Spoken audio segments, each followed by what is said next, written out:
Assalamualaikum warahmatullahi wabarakatuh. Selamat siang semuanya. Semoga Anda semua dalam keadaan sehat ya. Selamat, walaupun di rumah Anda bisa beraktivitas dengan baik. Baik, pada siang hari ini kita akan membahas topik terkait dengan kecelakaan kerja, insiden dan nirmis yang ada di tempat kerja. Mengapa materi ini saya berikan kepada semua mahasiswa yang ada di Fakultas Vokasi?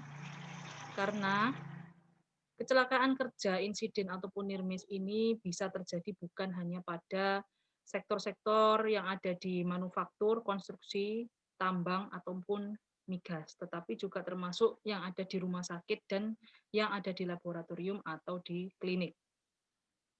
Perlu Anda ketahui bahwa kecelakaan kerja, insiden dan nirmis ini ada perbedaannya.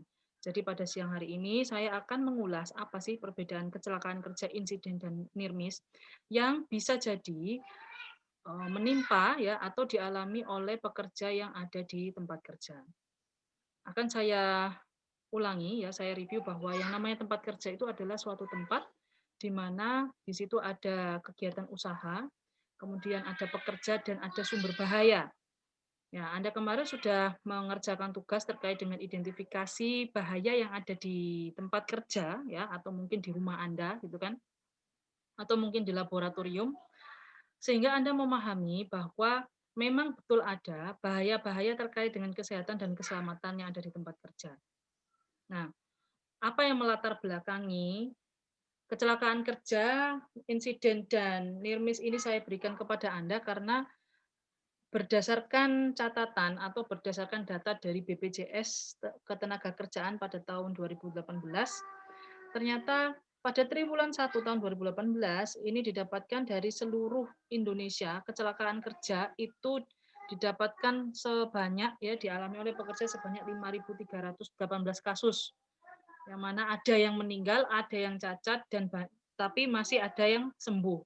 Nah, inilah yang perlu Anda ketahui. Ya, jadi kalau misalnya Anda mengalami insiden ataupun nirmis, tolong ya laporkan kepada atasan Anda. Anda masih ingat ya bahwa yang namanya kecelakaan kerja berdasarkan piramida kasus kecelakaan kerja bahwa kecelakaan kerja yang menimbulkan fatality atau sampai timbulnya pekerja yang meninggal ya atau fatality ini disebabkan karena apa? Karena adanya banyak sumber bahaya di tempat kerja yang tidak dikendalikan dengan baik. Kemudian sering terjadi yang namanya nirmis, kemudian insiden, ya, kemudian adanya kecelakaan-kecelakaan kecil yang menimbulkan yang namanya minor injury atau major injury. Dan akhirnya kalau misalnya kondisi tersebut dibiarkan tanpa ada upaya pengendalian di tempat kerja, akhirnya menimbulkan yang namanya fatality. Baik. Nah, ini fakta yang selanjutnya ya berdasarkan data BPJS Ketenagakerjaan ini sepanjang 2018, kalau yang tadi triwulan pertama, ya triwulan pertama tahun 2018. Ini yang saya dapatkan sepanjang 2018. Jadi mulai bulan Januari sampai bulan Desember. Ini sampai ada 157.313 kasus. Ya, angka tersebut berasal dari beberapa kategori. Jadi kategori ini termasuk kecelakaan ringan, ya, sedang, berat, atau sampai timbulnya fatality. Ya, termasuk kategori kecelakaan kerja yang dimaksud dengan kecelakaan kerja itu begini. Kecelakaan yang timbul ya bukan hanya di tempat kerja saja, tetapi termasuk di dalamnya adalah kecelakaan lalu lintas pada perjalanan pekerja menuju tempat kerja, serta perjalanan pulang dari tempat kerja menuju tempat tinggal. Jadi misalnya ada seorang pekerja, katakanlah namanya A gitu ya atau AB gitu ya. Dia berangkat ke kantor setiap hari pukul 7 dari rumah karena dia masuk kantornya itu jam 7.30, dia berangkat dari rumah jam 7. Kemudian melewati rute misalnya Tambak Sari, kemudian melewati rute mana lagi lewat Pacar Keling gitu ya menuju ke daerah Pucang gitu. Nah, ternyata di tengah jalan, misalnya di jalan Dharmawangsa ya, dekatnya kampus B, dia mengalami kecelakaan kerja. Nah, kecelakaan lalu lintas maksud saya, itu sudah termasuk ke dalam kecelakaan kerja. Yaitu berangkat pulang pun juga seperti itu, termasuk yang ada di tempat kerja. Kalau sudah di tempat kerja, ya itu memang berarti harus ada upaya pengendalian yang sungguh-sungguh dari pihak manajemen. Oke. Nah, kenapa harus begitu? kerugian tahunan akibat kecelakaan kerja dan penyakit yang berhubungan dengan pekerjaan, ya PAHK, yang akan saya jelaskan pada minggu depan, ini mencapai 4% dari produk nasional bruto. Ya, jadi ada biaya langsung dan tidak langsung dari dampak yang ditimbulkan. Nah, ini sedikit saya ulas ya. Ada beberapa biaya yang harus dibayarkan oleh perusahaan, ada biaya medis, kehilangan hari kerja, mengurangi produksi, hilangnya kompensasi, sampai kehilangan kontrak karena kelalaian. Sebenarnya pada slide ini sudah pernah saya jelaskan pada pertemuan pertama, jadi sedikit saya ulas atau saya review.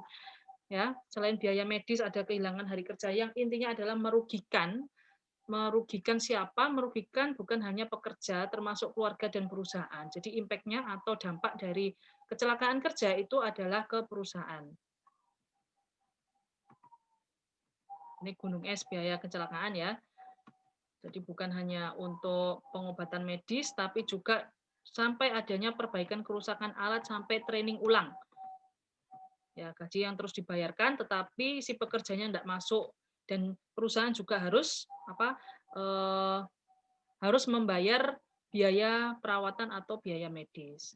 Nah, inilah piramida kasus kecelakaan yang sudah saya jelaskan ya tadi di awal. Saya ulangi lagi ya bahwa di tempat kerja kalau ada sumber bahaya tidak dikendalikan, ya tidak adanya upaya pengendalian. Nah, ini akan timbul yang namanya kejadian nyaris celaka atau near miss. Nah, kemudian muncul kerusakan alat, kecelakaan ringan sampai kecelakaan yang fatal. Dan ini ya, semuanya ini harus dicatat. Siapa yang mencatat? Yang mencatat itu sebenarnya adalah ahli K3. Dibantu dengan siapa? Dibantu dengan pekerja yang ada di unit kerja masing-masing. Jadi kalau misalnya Anda nanti bekerja di suatu rumah sakit, kemudian ada unit K3 rumah sakit atau K3 RS. Nah, pasti di situ ada ahli K3 rumah sakitnya. Nah, ahli K3 rumah sakit ini tidak bisa bekerja sendirian. Jadi dia bukan single fighter. Dia juga pasti meminta bantuan masing-masing pekerja atau karyawan yang ada di masing-masing unit yang ada di rumah sakit. Makanya itu Anda dibekali dengan ilmu K3 agar Anda memahami apa yang disebut dengan kecelakaan kerja, near miss, sampai apa itu insiden.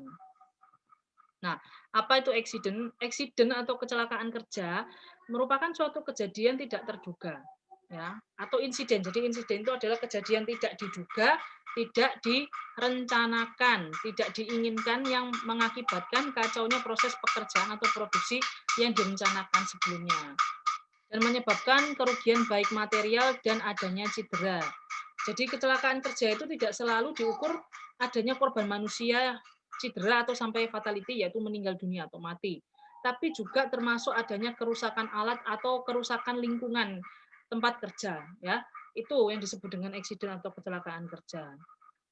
Nah, apa itu insiden? Insiden itu adalah suatu kondisi atau keadaan bila mana pada saat itu sedikit saja ada perubahan, ya, maka dapat mengakibatkan terjadinya accident atau kecelakaan. Lah, menurut OHSAS, ya, ini terdapat pengertian insiden, yaitu incident work related, ya, events in which an injury or ill health regardless of severity or fatality occurred or could have occurred. Jadi maksudnya adalah insiden yang terjadi ya di tempat kerja ini bisa menimbulkan dampak berupa cedera atau masalah kesehatan ya atau sampai fatality. Seperti itu. Sebenarnya intinya sama dengan pengertian yang sudah saya paparkan di depan. Nah, yang perlu Anda ketahui ada beberapa catatan yang disampaikan oleh OHSAS bahwa OHSAS itu menyampaikan bahwa suatu kecelakaan itu adalah suatu insiden yang menyebabkan cedera, sakit atau kematian. Nah, sedangkan insiden yang tidak menyebabkan cedera, ya, sakit, penyakit atau kematian disebut dengan nyaris terjadi, hampir kena, close call atau kejadian berbahaya. Nah, itu yang disebut dengan near miss. Jadi insiden itu bisa efeknya terjadi kecelakaan kerja, ya, atau terjadi yang namanya near miss, kejadian yang hampir celaka atau hampir kena.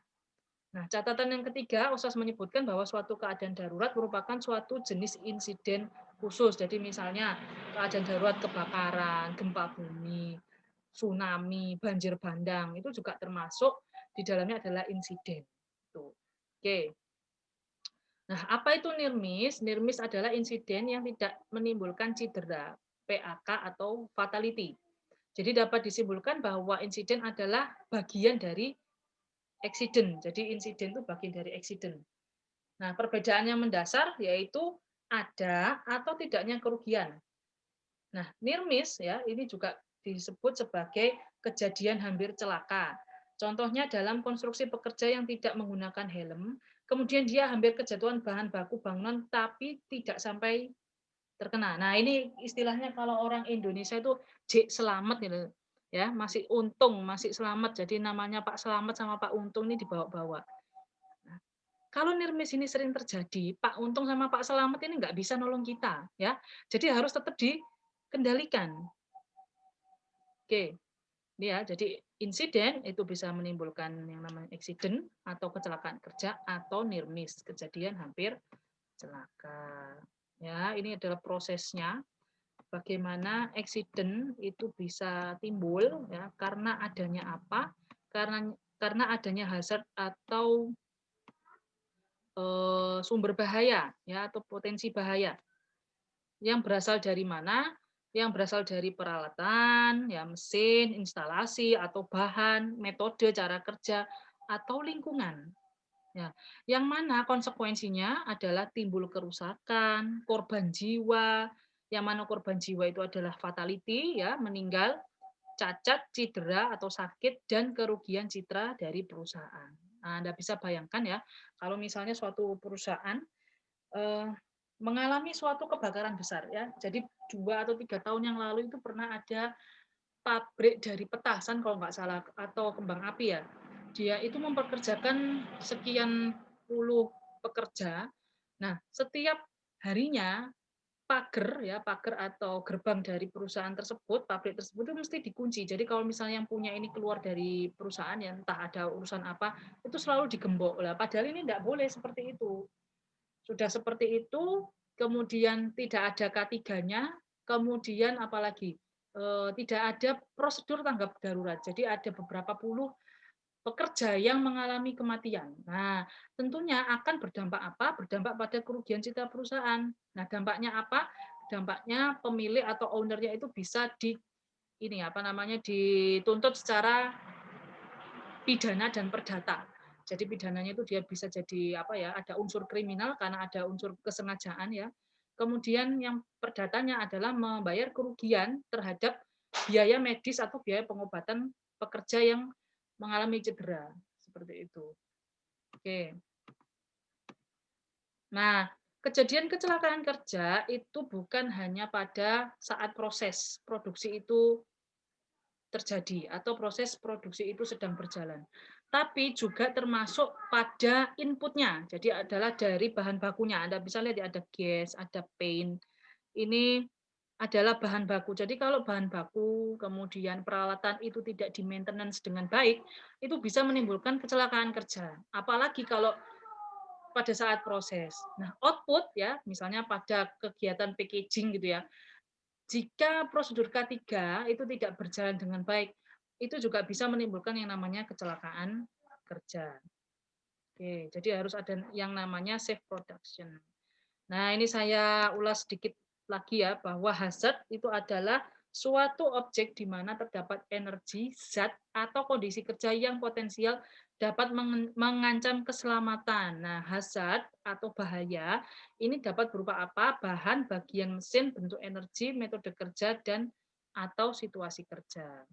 Ini sudah Anda dapatkan ya pada pertemuan sebelum-sebelumnya ya, Anda sudah paham bahwa yang namanya bahaya itu ada dua, yaitu safety hazard dan health hazard. Ya, hazard safety ada mekanik, elektrik, kinetik, substance. Yang mana substance ini tidak saya ulas, ya, tapi ini juga bisa timbul atau menjadi penyebab yang namanya kecelakaan kerja. Ya, ini health hazard ada 5, jangan lupa ya, Anda sudah kerjakan kemarin tugasnya. Ada fisika ya atau fisik, chemical atau kimia, biologic atau biologi, ergonomics atau ergonomi, dan psikososial atau psikologi, psikososial seperti itu. Nah, ini yang harus Anda perhatikan. Apa sih yang ada di laboratorium saya atau apa sih yang ada bahaya apa yang ada di tempat kerja saya. Nah, ini adalah gambaran dari danger ya. Danger ini suatu kondisi yang telah teridentifikasi melalui pemeriksaan atau pengujian atau analisis disimpulkan telah menunjukkan melampaui batas aman. Jadi yang namanya hazard itu adalah potensi bahaya. Itu kan kira-kira Mas Ian. Wah, ini ada bising, ini berarti potensi bahaya adalah kebisingan. Nah, danger itu ketika suatu kondisi ya potensi bahaya yang ada di tempat kerja itu benar-benar telah diukur atau mungkin dilihat dari kejadian masa lalu ya yang ada di perusahaan lain dengan bidang serupa dengan perusahaan kita atau tempat kerja kita, ternyata pernah terjadi yang namanya kecelakaan kerja atau penyakit akibat kerja. Nah, itu bedanya dengan hazard. Jadi danger itu adalah hazard yang sudah diukur atau hazard yang benar-benar pernah terjadi. Gitu ya. Mengakibatkan apa? Kecelakaan kerja atau penyakit akibat kerja. Oke. Nah, ini kebalikan dari danger ya. Safe adalah suatu kondisi di mana atau kapan munculnya sumber bahaya telah dapat dikendalikan ke tingkat yang memadai. Dan inilah yang menjadi lawan kata dari bahaya atau danger. Ini adalah gambaran dari danger ya. Nah, ini kalau misalnya Anda bisa bayangkan sebentar ya. Oke, ini insiden ya. Ini danger. Danger ini adalah hazard yang sudah pernah diperhitungkan ya, sudah pernah diketahui atau dilihat ya. Ini Anda lihat bahwa ini adalah tali sling yang mengangkat muatan seperti itu. Diketahui bahwa ini ya tali sling yang ada pada kren ini ya, contohnya itu kelihatan rantas. Ya, rantas itu istilahnya putus. Anda yang perlu diketahui bahwa sling ya, tali sling itu untaiannya dari rantai tersebut itu ada yang kepangannya itu 6, ada yang 8, ada yang 10. Nah, itu tergantung, jenis barang yang diangkat ya atau jenis krennya, seperti itu. Nah, ini ya danger ini kemungkinan besar tahu. Jadi istilahnya pekerja yang ada di situ itu tahu bahwa selingnya ini sudah mulai rantas, putus satu. Nah, kalau misalnya dibiarkan, nah ini yang disebut dengan kondisi danger atau membahayakan. Nah, kemudian benar-benar putus selingnya itu, ya akhirnya kejadian putusnya seling ini disebut dengan insiden. Dan ini adalah accident atau kecelakaan kerja. Nah, kalau yang disebut dengan near miss itu gimana? Kalau near miss itu kalau misalnya si pekerja ini dia pas ada insiden putusnya tali seling, kemudian dia bisa melewati dan dia tidak terkena, itu disebut dengan near miss. Oke, baik, sampai di sini penjelasan saya. Terima kasih atas perhatiannya. Jika ada yang mau ditanyakan, silakan. Jadi, selain Anda menyimak penjelasan dari saya, Anda silakan menonton video-video yang sudah saya upload di aula, ya. Kemudian kita diskusikan bersama ketika nanti hari Jumat, mana yang termasuk accident dan mana yang termasuk near miss. Oke, baik demikian. Terima kasih atas perhatiannya. Semoga bermanfaat. Terima kasih. Selamat siang. Wassalamualaikum warahmatullahi wabarakatuh.